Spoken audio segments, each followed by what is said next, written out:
Hello नमस्कार, स्वागत करती हूँ मैं आपका अपने चैनल में।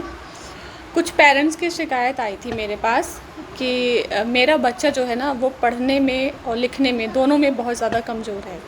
मतलब लिखने की प्रैक्टिस नहीं है, पढ़ना आता नहीं है, याद जल्दी होता नहीं है। तो मैम ऐसा क्या करें कि मेरे बच्चे को जल्दी से याद भी हो जाए, यानी कि 1-2 बार पढ़े तो उनको याद हो जाए और लिखने की प्रैक्टिस हो जाए। तो उनसे मैं यही कहना चाहूँगी कि बच्चा लिखना तभी सीखेगा, लिखने की प्रैक्टिस तभी होगी उसको जब उसको कॉपी में राइटिंग के लिए दिया जाएगा।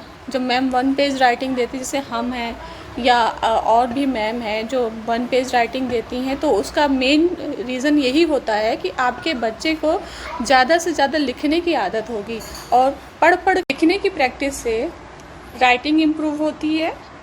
राइटिंग के साथ साथ आपके बच्चे की रीडिंग और आपके बच्चे की स्पेलिंग भी इम्प्रूव होती है। ऐसा नहीं है कि मतलब मैम लिखने को इसलिए दे देती हैं क्योंकि वो आपके बच्चों को होमवर्क नहीं देना चाहती हैं, पेज में लिखना नहीं चाहती हैं, उनको लिखने में आलस हो रहा है, ऐसा कुछ नहीं है।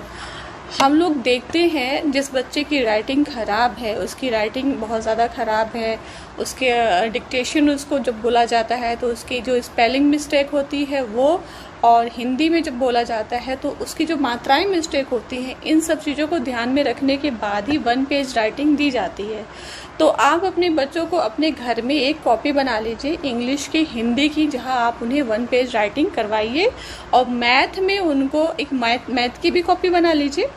मैथ में उनको दिन में सिर्फ 1 बार, ज़्यादा नहीं, सिर्फ 1 बार पढ़ कर 2 से लेकर के 20 तक, यानी 2 से लेकर 20 तक की टेबल, जैसे क्लास है उस हिसाब से। बच्चा अगर बड़ी क्लासेस में पढ़ता है तो 2 से लेकर के आप 25 तक दे सकते हैं, 30 तक दे सकते हैं। छोटी क्लास के बच्चे हैं, अगर 3rd क्लास तक के बच्चे हैं तो 2 से लेकर आप उन्हें 20 तक की टेबल लर्न करने और राइट करने के लिए आप दीजिए। उनको टेबल भी याद हो जाएगी और उनका जो राइटिंग स्किल है वो भी अच्छा हो जाएगा और इम्प्रूव हो जाएगी उनकी स्पेलिंग भी। तो इस तरह जो है आप अपने बच्चे को बढ़िया बेहतर बना सकते हैं। सिर्फ मैम या स्कूल के भरोसे अगर आप बैठे रहे और आपने ये सोचा कि हम नहीं, हमारा बच्चा मेहनत ना करे, मैम लिख करके दे दे, तो फिर ऐसे आपके बच्चे को कभी कुछ नहीं आने वाला। प्रैक्टिस ही ऐसी चीज़ होती है, मोर देन मोर उसको करते जाइए तो आपकी जो स्किल्स होती है, चाहे वो राइटिंग में हो, चाहे वो रीडिंग में हो, चाहे वो जिस चीज़ में हो, वो मजबूत होती है, स्ट्रांग होती है। तो कुछ पेरेंट्स थोड़ी सी मेहनत कर लें, टीचर तो ऑलरेडी मेहनत कर ही रहा है, चाहे वो स्कूल का हो, चाहे वो होम ट्यूटर हो या फिर कोचिंग का ट्यूटर हो। अगर वो मेहनत कर रहा है तो इसका मतलब ये होता है कि वो आपके बच्चे का भविष्य उज्जवल करने के लिए ही लगा हुआ है दिन रात। ऐसा कोई भी टीचर नहीं है जो ये चाहता हो कि मैं जिस बच्चे को पढ़ा रहा हूँ वो उसके मार्क्स कम आए, या वो लिखने में कमज़ोर हो या पढ़ने में कमज़ोर हो। ऐसा कुछ नहीं है। जिनकी फ़ीस ज़्यादा है वो भी, जिनकी फ़ीस कम है वो भी, सब यही चाहते हैं कि मेरा पढ़ाया हुआ बच्चा अपने लाइफ में कुछ ऐसा करके दिखाए ताकि उसके पेरेंट्स उस पर गर्व कर सकें और पेरेंट्स के साथ वो टीचर भी गर्व कर सकें कि हाँ, ये स्टूडेंट मेरा पढ़ाया हुआ है।